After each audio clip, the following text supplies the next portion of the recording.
You ever notice how jobs are basically just long-running pranks we all agreed to play on ourselves? Think about it. You get up in the morning, drag your body out of bed, shower, shave, slap on clothes that were chosen by somebody else 20 years ago as appropriate attire. And then you go sit in a building designed by people you've never met, under lights that make you feel like you're being interrogated, just so you can do things that nobody actually wants to do. That's a prank? If you saw this in a movie, you'd say, "Come on, nobody's falling for that," but here we are, falling for it every damn day. Jobs are like practical jokes that just never end. Except instead of your buddy putting shaving cream in your hand while you're sleeping, it's some guy in a suit convincing you that filling out expense reports is meaningful. Oh yeah, real fulfilling. Nothing makes me feel alive like hunting down a lost receipt for a $7 ham sandwich from 3 weeks ago. That's a joke. That's not work. That's torture with office supplies. And the meetings, Holy Mother of God, the meetings. If you ever wanted proof that life is basically a cosmic comedy, just sit through a corporate meeting. Whole rooms of grown adults staring at pie charts like the pie is going to come out of the screen and feed them. You've got one guy talking about action items, another lady scribbling notes like she's writing the Bible, and the rest of the room practicing that special face people make in meetings. I care about this face. You know the one. The face that says, yes, this quarterly analysis is very important. While inside the brain is going, what's for lunch? Should I leave the coffee pot on? Who the hell invented PowerPoint anyway? And PowerPoint, there's a laugh all on its own. Nothing says we have no idea what we're doing like a slideshow with bullet points. They put a pie chart on there, some arrows, a stock photo of people shaking hands, and suddenly they think they're conducting international diplomacy. No, you're not. No. You're wasting everyone's time with pictures of happy people nobody in your office looks like. Because let's be honest, those stock photo people, they're always smiling like someone just told them they're getting a puppy. Real office people don't look like that. Real office people look like they've been awake since the Reagan administration. And the job titles. Oh boy, job titles are where the comedy really shines. They take a simple job and dress it up like it's something out of a spy movie. A janitor is no longer a janitor, is no engineer. Sanitation engineer. A secretary is now an administrative coordinator. A guy who answers phones is a communication specialist. You sell hot dogs on the street. Suddenly you're a culinary distribution manager. They keep adding words to make it sound fancier, but guess what? You're still cleaning up puke in the bathroom. Titles don't change reality. If your work shoes smell like bleach, you're not an engineer, you're just underpaid. And let's talk about bosses. Ooh, the bosses, the real pranksters. They've convinced millions of people that a teamwork means doing their job for them. Ever notice that? Every boss has a way of saying, "We're all in this together," which really means you do the work. I'll take the credit, and we'll split the paycheck in a way that makes sure I get the bigger half. That's the joke. They call it leadership. Leadership just means they tell you what to do while they go play golf and call it networking. You ever notice how bosses love buzzwords? They can't just say work harder. No, they say, we need to synergize our core competencies to maximize output. That's not motivation. That's verbal diarrhea. They throw a word salad at you and suddenly you're supposed to believe your stapler is part of some grand vision. No, it's not. It's a stapler. It holds paper together. Don't make it sound like I'm working on the Manhattan Project here. And the break room. The sacred little corner where everyone pretends they're free for 15 minutes. You get that stale coffee from a machine that hasn't been cleaned since the Nixon era. You've got a vending machine that eats half your money and drops a bag of pretzels like it's doing you a favor. And the microwave, the microwave! That thing is always full of leftover smells from every culture on Earth. One guy reheats fish, another guy reheats leftover spaghetti, and suddenly your lean cuisine smells like a garbage dump on fire. That's not a break. That's chemical warfare in a plastic box. The funniest part is the birthday parties at work. Every office has them. Somebody's birthday, and suddenly we're all supposed to gather around a supermarket cake and pretend we like each other. A happy birthday, Sharon. Here's a cake that tastes like sugar-flavored cardboard. And here's a card where we all wrote the exact same sentence. Best wishes. Nobody means it, but everybody writes it because God forbid you're the one who doesn't sign Sharon's birthday card. That's social suicide in office. Forget missing a deadline. Miss a birthday card signature, and you're the office monster. And don't get me started on casual Fridays. What a scam. They say, hey, you can wear jeans on Friday, aren't we a fun company? Yeah, because denim really makes up for the fact that I spent 40 hours this week entering data into a system that crashes more than a drunk driver. Jeans don't make work fun. You know what would make work fun? Not being there. I approve. But no, here's your consolation prize, denim pants. That's the joke. Even the commute is a comedy routine. You sit in traffic for an hour, bumper to bumper, just to go sit in a cubicle. It's like a rehearsal for death.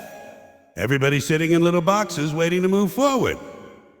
And then you do it again at the end of the day. You think you're going home, but really you're just going to another box where you recharge yourself so you can go back to the first box. That's not life. That's a rerun. And the punchline of the whole thing is this: they tell you to be grateful for it. What a sure. You're lucky to have a job.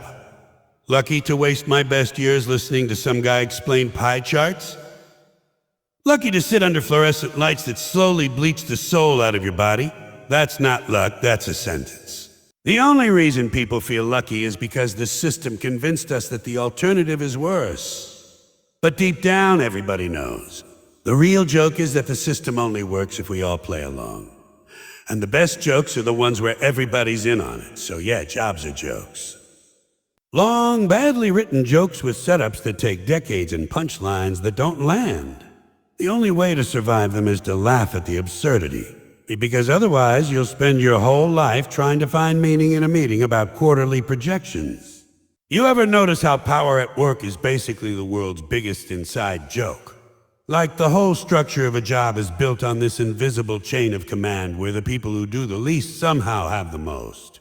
The higher up you go, the lighter the workload gets, but the heavier the title gets. Down at the bottom, you're sweating, typing, lifting, moving, producing actual work. At the top, the guy's just holding a golf club and telling people he's managing resources. Yeah, the only resource he's managing is whether his Bloody Mary has enough celery in it. It's a scam, folks. That's what power in jobs really is. A scam, a carefully crafted magic trick.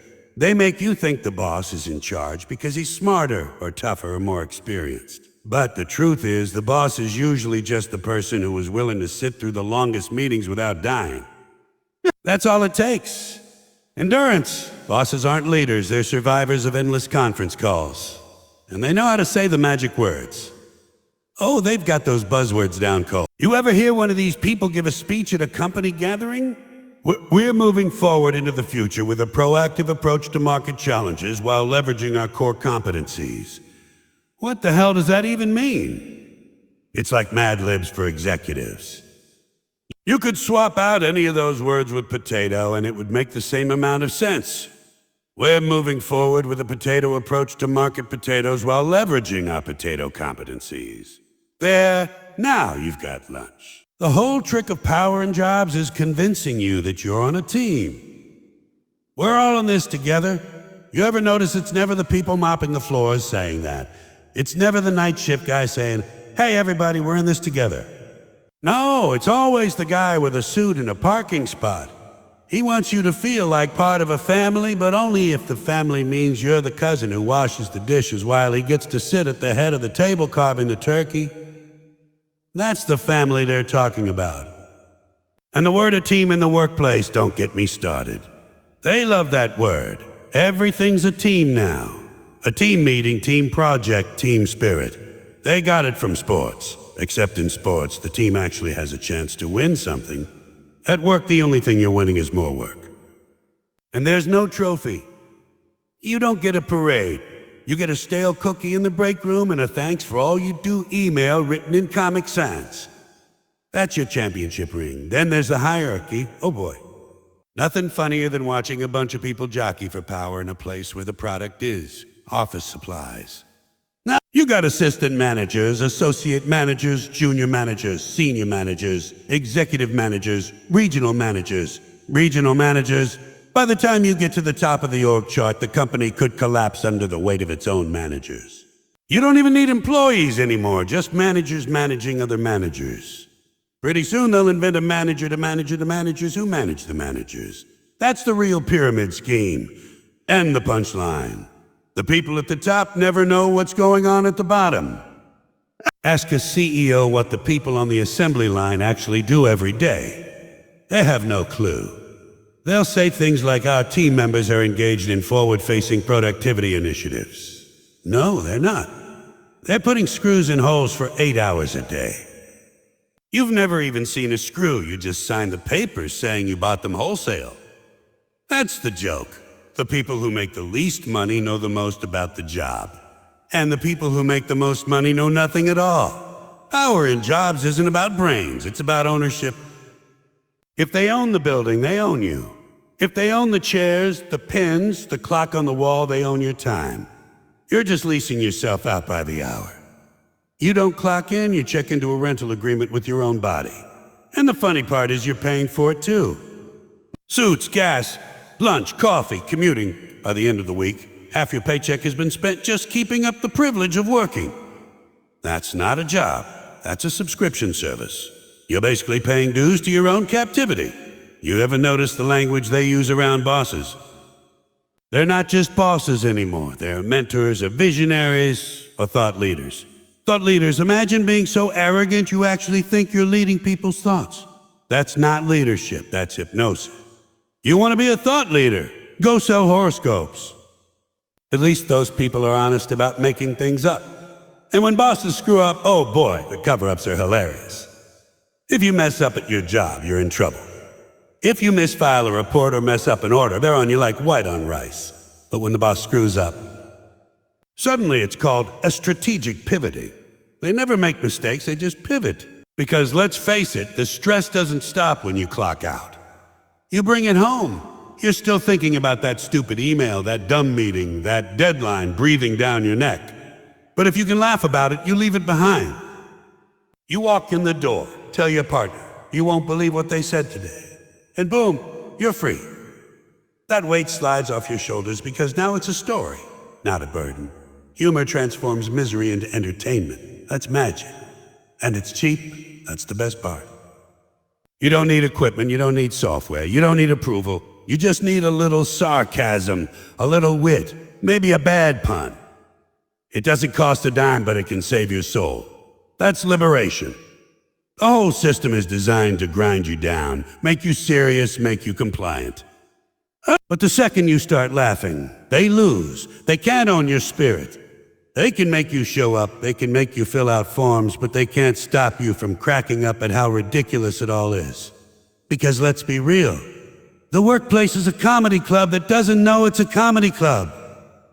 All the material is already there. Strange characters, absurd rules, ridiculous situations. All you have to do is notice it. And once you notice, you can't stop laughing.